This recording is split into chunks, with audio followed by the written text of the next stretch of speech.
Hello friends, the guide by Sanjeev sir के class में आप सभी का स्वागत है। तो आज प्रैक्टिस सेट 2 को बनाया जा रहा है, जिनमें रोज हम लोग फिजिक्स के 10 क्वेश्चंस को बनाते हैं। इनसे पहले प्रैक्टिस सेट फर्स्ट को डाल दिया गया है। यदि आप लोगों ने उस वीडियो को नहीं देखा है तो कृपया प्लेलिस्ट में जाके आप उन्हें भी देखें, और इस वीडियो के डिस्क्रिप्शन बॉक्स में भी उस वीडियो का लिंक दिया गया है, तो आप वहां से भी वीडियो को देख सकते हैं। तो चलिए आज की एमसीक्यू यानी क्वेश्चंस को बनाना शुरुआत करते हैं। लेकिन उससे पहले कल के वीडियो में जो लास्ट क्वेश्चंस जो दिया गया था बनाने के लिए, एक बार उस पे हम लोग क्या करते हैं देख लेते हैं। जिसे किसी पिंड का वेग समरूप कहा जाता है जब वेग का सिर्फ मान नियत रहे, या वेग के सिर्फ दिशा नियत हो, या वेग का मान और दिशा दोनों नियत हो, या वेग का मान और दिशा दोनों परिवर्तनशील हो। तो ये कल की क्वेश्चन दिया गया था। चलिए इसका आंसर देखते हैं। तो किसी पिंड का वेग समरूप कहा जाता है जब वेग का मान और दिशा दोनों ही नियत होते हैं तब। ये इसका डिफिनीशन ही है कि किसी पिंड का वेग समान तभी होगा जब पिंड के वेग का मान तथा दिशा दोनों ही स्थिर यानी नियत हो तब। तो चलिए ये तो हो गया फर्स्ट क्वेश्चन। और कल की वीडियो में ही सेकेंड जो क्वेश्चन थी वो है, गतिमान वस्तु में क्या होती है, स्थितिज ऊर्जा, भूतापीय ऊर्जा, जल विद्युत ऊर्जा या गतिज ऊर्जा। तो देखिए इनका आंसर, गतिमान वस्तु में गतिज ऊर्जा होती है। तो चलिए समझते हैं कि गतिज ऊर्जा क्या होती है। तो गतिमान वस्तु में गतिज ऊर्जा होती है किसी वस्तु या पिंड में उसकी गति या वेग के कारण कार्य करने की क्षमता को गतिज ऊर्जा कहते हैं। जैसे बंदूक से दागी गई गोली में, या तोप से छोड़े गए गोली, या चलते हुए वाहन में तथा घूमते हुए लट्टू में उत्पन्न ऊर्जा। ये सभी क्या है, गतिज ऊर्जा के कुछ उदाहरण हैं। तो आप इन्हें ध्यान में रखें। कभी कभी उदाहरण से ही क्वेश्चंस को पूछ लिया जाता है, तो इन्हें आप अच्छे से याद रखें। तो चलिए आज की जो वीडियो का एमसीक्यू क्वेश्चन है उसकी ओर तरफ चलते हैं। तो आर्द्रता को मापने के लिए निम्नलिखित में से किसका उपयोग किया जाता है? मैनोमीटर, थर्मामीटर, हाइग्रोमीटर या हाइड्रोमीटर। चलिए आंसर है इसका, आर्द्रता को मापने के लिए निम्नलिखित में से हाइग्रोमीटर का उपयोग किया जाता है। ठीक है, आप इन्हें ध्यान में रखेंगे कि आर्द्रता को मापने के लिए हाइग्रोमीटर का उपयोग किया जाता है, और साथ ही इन्हें भी आप ध्यान में रखेंगे।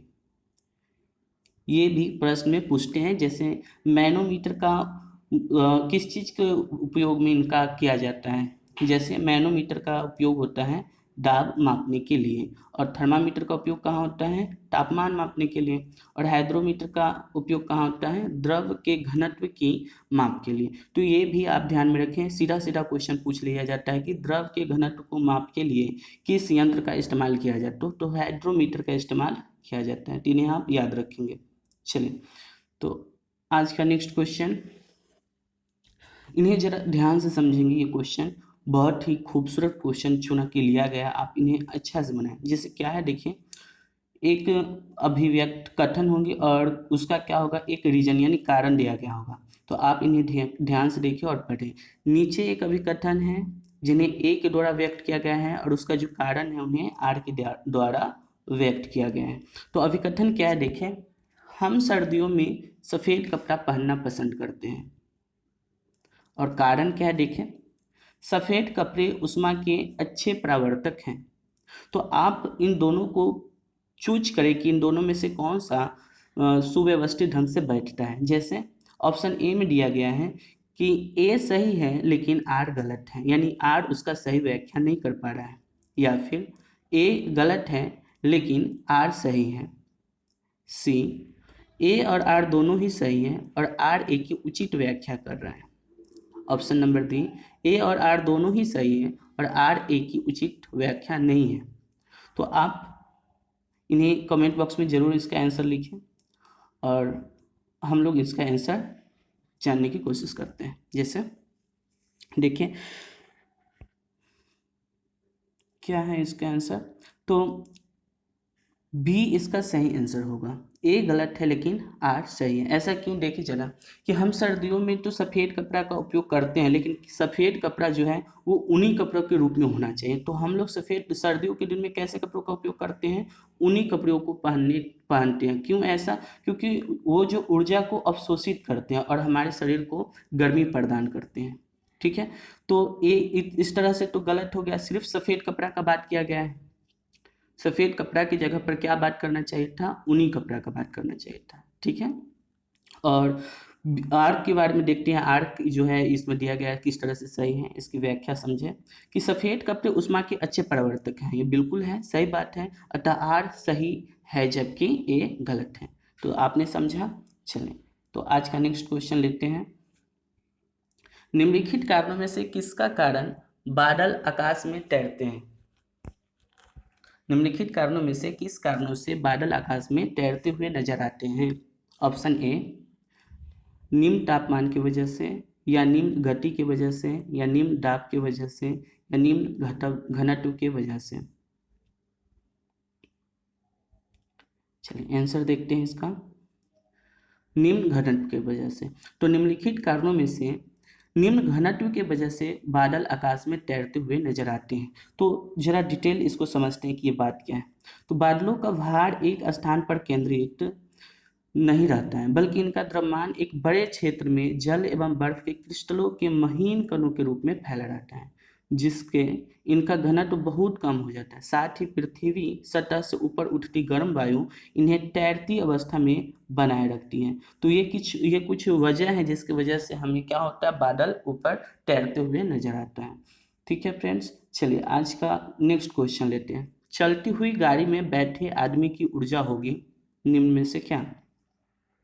ए, गतिज या स्थितिज, या गतिज एवं स्थितिज दोनों, या शून्य। क्वेश्चन सही से समझे। चलती हुई गाड़ी में बैठे आदमी की ऊर्जा क्या होगी?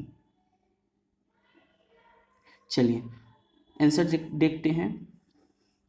गतिज एवं स्थितिज ऊर्जा दोनों ही होगी। तो इन्हें आप अच्छे से समझें, काफ़ी अच्छा क्वेश्चन है ये। तो चलती हुई गाड़ी में बैठे आदमी की ऊर्जा दोनों ही हो सकती है, गतिज एवं स्थितिज दोनों ही होगी। तो कंडीशन क्या है, सो देखिए। चलती हुई गाड़ी में बैठे आदमी में गतिज ऊर्जा तथा स्थितिज ऊर्जा दोनों ही होती है। कैसे?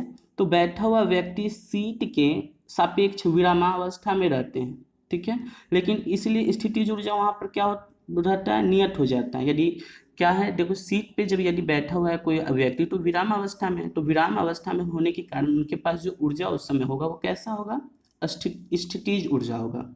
जबकि व्यक्ति का शरीर के ऊपर का हिस्सा जो है वो उस हिस्से के सीट सापेक्ष गति में रहने से गतिज ऊर्जा का अनुभव करता है। तो इन्हें आप ध्यान से रखें। क्या है, देखें,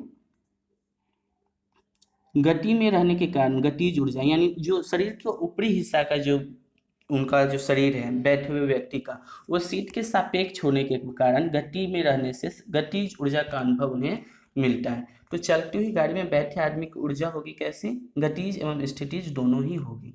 तो चलिए आज का नेक्स्ट क्वेश्चन। और निम्न में से किस में क्रिया एवं प्रतिक्रिया कार्य करती हैं? ये बहुत ही अच्छा क्वेश्चन है। देखें, निम्न में से किस में क्रिया एवं प्रतिक्रिया कार्य करती हैं? दो भिन्न विषयों पर कार्य करती हैं, या समान परिमाण रखते हैं उन पे कार्य करते हैं, या विरुद्ध दिशाएं में रखते हुए कार्य करती हैं, या इनमें से सभी हो सकते हैं। चलिए आंसर देखते हैं इसका। सभी सही है। तो क्रिया और प्रतिक्रिया पहले क्या है, इन सभी चीजों को समझ लें। क्रिया और प्रतिक्रिया क्या होता है? प्रत्येक जो क्रिया होते हैं उनके विपरीत एक प्रतिक्रिया होती है। ये न्यूटन जी का तीसरा नियम बताता है। तो ये जो क्रिया और प्रतिक्रिया का जो संबंध है वो कैसे है, देखिए जरा। क्रिया एवं प्रतिक्रिया विपरीत दिशा रखते हैं, समान परिमाण रखते हैं तथा दोनों ही भिन्न विषयों पर कार्य करते हैं। तो डिफिनेशन क्या समझिए। क्रिया एवं प्रतिक्रिया विपरीत दिशाएं रखते हैं और समान परिमाण भी रखते हैं तथा दो भिन्न विषयों पर कार्य करते हैं। ठीक है, तो इनमें तो तीनों ही ऑप्शन है। ये तो तीनों ही ऑप्शन हुआ, इसलिए यहाँ पे क्या हुआ, सभी सही हुआ है। और एक बात और ध्यान में रखें कि क्योंकि वे एक ही वस्तु पर क्रिया करते हैं तो परिणाम बल क्या होता है, शून्य होता है। उस स्थिति में क्या होता है, क्रिया के बदले प्रतिक्रिया नहीं हो पाता है। इसीलिए क्रिया के बदले प्रतिक्रिया होने के लिए दो भिन्न विषयों पर कार्य करते हैं और समान परिमाण रखते हैं और विरुद्ध दिशा में भी ये क्या करते हैं, कार्य करते हैं, अतः सभी विकल्प सत्य होंगे। नेक्स्ट क्वेश्चन लेते हैं, गति के नियमों का प्रतिपादन किसने किया है। हाँ, ये तो काफी आसान क्वेश्चन है, चलिए बनाकर देखते हैं। गति के नियमों का प्रतिपादन किसने किया था, आर्किमिडीज ने, न्यूटन जी ने, या आइंस्टीन जी ने, या डार्विन ने। चलिए आंसर देखते हैं इसका। गति के नियमों का प्रतिपादन न्यूटन जी ने किया था। डिटेल देख लें।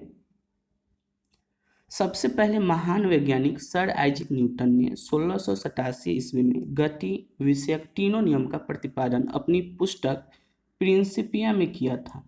इसलिए इस वैज्ञानिक के सम्मान में इन नियमों को न्यूटन के गति के तृतीय नियम कहते हैं। ठीक है, तो न्यूटन के गति के यहाँ पे कितने नियम दिए गए हैं, 3 नियम के दिए गए हैं और तीनों ही नियम को याद करना पड़ता है। ठीक है, चलिए नेक्स्ट क्वेश्चन लेते हैं। न्यूटन की गति के प्रथम नियम से किस राशि की परिभाषा मिलती है। ऑप्शन ए त्वरण, ऑप्शन बी बल, या ऑप्शन सी ऊर्जा, या ऑप्शन डी एक समान गति की। आंसर है इसका, न्यूटन के गति के प्रथम नियम के द्वारा बल की परिभाषा मिलती है। ठीक है, तो डिफिनेशन जरा समझ लें। न्यूटन के गति के प्रथम नियम यह बताता है कि कोई भी वस्तु तब तक एक निश्चित स्थिति में एक रूप गति में रहेगी जब तक कि कोई बाहरी शक्ति उस पर कार्य न करे। बाहरी शक्ति यानी बाहरी बल कोई कार्य न करे। तो ये न्यूटन के इस नियम से ही क्या होते हैं, बल की परिभाषा मिलते हैं। और बल बराबर क्या होता है, इन्हें ध्यान में रखेंगे, द्रव्यमान गुणे त्वरण। ठीक है, फोर्स बराबर क्या होते हैं, मास इनटू एक्सेलरेशन। चलिए और नेक्स्ट क्वेश्चन लेते हैं आज का। किसी वस्तु का संवेग निर्भर करती है निम्न में से किस पे, केवल द्रव्यमान पर निर्भर करता है, या द्रव्यमान पर निर्भर नहीं करता, या द्रव्यमान और वेग दोनों पर निर्भर करते हैं, या केवल वेग पर ही निर्भर करते हैं। चलिए आंसर देखते हैं इसका। किसी वस्तु का संवेग निर्भर द्रव्यमान और वेग दोनों पे ही करते हैं। देखिए डिटेल क्या है, किसी भी वस्तु का संवेग उसके द्रव्यमान तथा वेग के गुणनफल के बराबर होते हैं। इसीलिए संवेग निर्भर किस पे करेंगे, द्रव्यमान और वेग दोनों पर ही। अतः संवेग बराबर क्या होते हैं, द्रव्यमान इंटू वेग होते हैं। ठीक है, तो इन्हें आप ध्यान में रखेंगे, संवेग बराबर क्या होते हैं, द्रव्यमान इंटू वेग। चलिए नेक्स्ट क्वेश्चन लेते हैं आज का। जब कोई वस्तु चंद्रमा से पृथ्वी पर स्थानांतरित की जाती है तो क्या प्रभाव पड़ते हैं। पृथ्वी पर इसका भार कम हो जाता है तथा इसका द्रव्यमान बढ़ जाता है, या पृथ्वी पर इसका भार बढ़ जाता है तथा इसका द्रव्यमान कम हो जाता है। पृथ्वी पर इसका भार तथा द्रव्यमान स्थिर रहते हैं, या फिर पृथ्वी पर इसका भार बढ़ जाता है तथा इसका द्रव्यमान स्थिर रहता है। तो ये काफ़ी अच्छा क्वेश्चन है, आप कमेंट बॉक्स में इसका आंसर जरूर लिखें। चलिए आंसर देखते हैं इसका। जब कोई वस्तु चंद्रमा से पृथ्वी पर स्थानांतरित की जाती है तो पृथ्वी पर इसका भार बढ़ जाता है। क्या होता है, पृथ्वी पर इसका भार बढ़ जाता है तथा इसका द्रव्यमान स्थिर रहता है। ऐसा क्यों है, इन्हें भी आप जरा समझ लें कि चंद्रमा की सतह से किसी पिंड को पृथ्वी पर लाने पर उसका भार चंद्रमा पर उसके भार का 6 गुना हो जाएगा, जबकि उसका द्रव्यमान अपरिवर्तित रहेगा। ठीक है, तो द्रव्यमान क्या होते हैं, अपरिवर्तित रहते हैं, क्योंकि द्रव्यमान स्थिर निरपेक्ष होता है और पदार्थ का एक मौलिक गुण होता है। इसी वजह से क्या होते हैं, द्रव्यमान तो नियत रहती है यानी स्थिर रहती है, पर पृथ्वी पर भार जो होते हैं वो 6 गुना बढ़ जाते हैं। तो पृथ्वी पर इसका भार क्या होंगे, बढ़ जाएंगे तथा इसका द्रव्यमान स्थिर रहता है। ठीक है, आप इन्हें ध्यान में रखेंगे। चलिए आज का नेक्स्ट क्वेश्चन है, थर्मामीटर में किस तत्व का जो प्राकृतिक रूप से अत्यंत जहरीला होता है का प्रयोग किया जाता है। क्वेश्चन है, थर्मामीटर में किस तत्व का जो प्राकृतिक रूप से अत्यंत जहरीला होता है उसका प्रयोग किया जाता है। ऑप्शन ए मरकरी का, ऑप्शन बी कैडमियम का, ऑप्शन सी कार्बन का, या ऑप्शन डी आर्सेनिका। चलिए आंसर देखते हैं इसका। तो थर्मामीटर में आप लोग जानते हैं क्या चीज़ का प्रयोग किया जाता है, मरकरी का। तो आप ध्यान में रखेंगे कि थर्मामीटर में मरकरी यानी पारा का प्रयोग किया जाता है और यह अत्यंत ही जहरीला होते हैं और इसका मुख्य अयस्क क्या है, सिनेबार है। तो पारा का एक अयस्क है जिनका नाम क्या है, सिनेबार। इसे आप ध्यान में रखेंगे। कभी कभी सीधा क्वेश्चन पूछ लिया जाता है कि सिनेबार किसका एक अयस्क है, तो किसका अयस्क है, पारा का है। इसे आप ध्यान में रखेंगे। तो पारा एक बहुत ही फेमस धातु है, जरा इनके बारे में थोड़ा सा डिटेल और जान लेते हैं। देखिए यहाँ पे कि मरकरी यानी पारा एक धातु है। मुख्य रूप से धातु जो होती हैं इनके बारे में समझिए कि मुख्य रूप से धातु ठोस अवस्था में पाई जाती है, लेकिन रासायनिक जैवकत में केवल पारा ही ऐसे धातु हैं जो साधारण ताप और दाब पर द्रवीय अवस्था में पाई जाती हैं। तो इन्हें आप ध्यान में रखेंगे।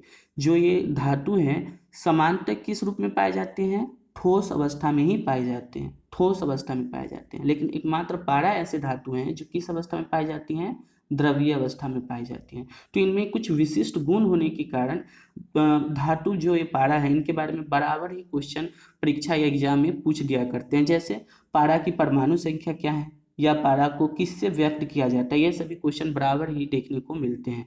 तो इन्हें मैंने कोडिंग के साथ थोड़ा पेश करने की कोशिश किया है ताकि आपको अच्छे से याद हो पाए। ठीक है, तो पहले समझ लें पारा का जो परमाणु संख्या वो कितना है, 80 है, 80 है। ठीक है, और पारा को किससे व्यक्त किया जाता है, Hg से व्यक्त किया जाता है। क्लियर है। तो इन्हें आप याद कैसे रखेंगे एग्जाम के समय तक, तो चलिए देखते हैं याद करने के क्या तरीका है। तो आपने गाना तो अच्छा से सुना होगा, कौन सा गाना, नूरा फतेही जी का। क्या है गाना, पारा इतना हाई हुआ कि थर्मामीटर टूट गया। चलिए यहाँ पे एक शब्द गलत लिखा गया, फूट गया है लिखा गया। तो गाना अच्छे से ध्यान में होगा ही, पारा इतना हाई हुआ कि थर्मामीटर टूट गया। तो इन्हें हम लोग ट्रिक्स में कैसे बदलें जरा देख लें। पारा इतना हाई हुआ कि 80 तक चला गया। तो आप इससे क्या होगा, आप हमेशा ध्यान में रख पाएंगे कि परमाणु संख्या कितना होती है पारा का। तो पारा इतना हाई हुआ कि 80 तक वो चला गया, आप इन्हें ध्यान में रखेंगे। चलिए, तो आज का जो क्वेश्चन है जो आप लोगों को बना के कमेंट बॉक्स में भेजना है, उन्हें आप जरूर बनाएं और कमेंट बॉक्स में आंसर जरूर भेजें। तो ये आज का पहला क्वेश्चन है, निम्न में से किस में गतिज ऊर्जा नहीं होती है। तो चली हुई गोली में, या बहता हुआ पानी में, या चलता हुआ हथौड़ा में, या खींचा हुआ धनुष में, निम्न में से किस में गतिज ऊर्जा नहीं होती है। कमेंट बॉक्स में आंसर जरूर भेजें। और आज का दूसरा क्वेश्चन है, एक घूमते हुए सैफ्ट से धागे से बंधी हुए एक गेंद एक समान गति पर घूमती है। सेफ्ट को अचानक रोकने पर गेंद के निम्न में से कोणीय वेग के साथ धागा सेफ्ट के चारों तरफ लिपटना आरंभ कर देगा। तो आप इन्हें समझें, बढ़ते हुए में या घटते हुए में या स्थिर रूप में या शून्य रूप में। तो इन्हें आप अच्छा से समझ के क्या करें, क्वेश्चन को बनाने की कोशिश करें। काफ़ी अच्छा क्वेश्चन दिया गया है। तो चलिए आज के क्वेश्चन इतना पर समाप्त किया गया है और वीडियो को पूरा देखने के लिए बहुत बहुत धन्यवाद। तो आप वीडियो को क्या करें, लाइक करें, शेयर करें और कमेंट्स तो ज़रूर करें, क्योंकि आपके कमेंट्स को हम देखते हैं और जितने भी आपने प्रयास किया है उन सभी चीज़ों को मैं बहुत ही अच्छा से देखता हूँ कि आप लोगों ने किस तरह से क्वेश्चन को बनाया है। तो धन्यवाद।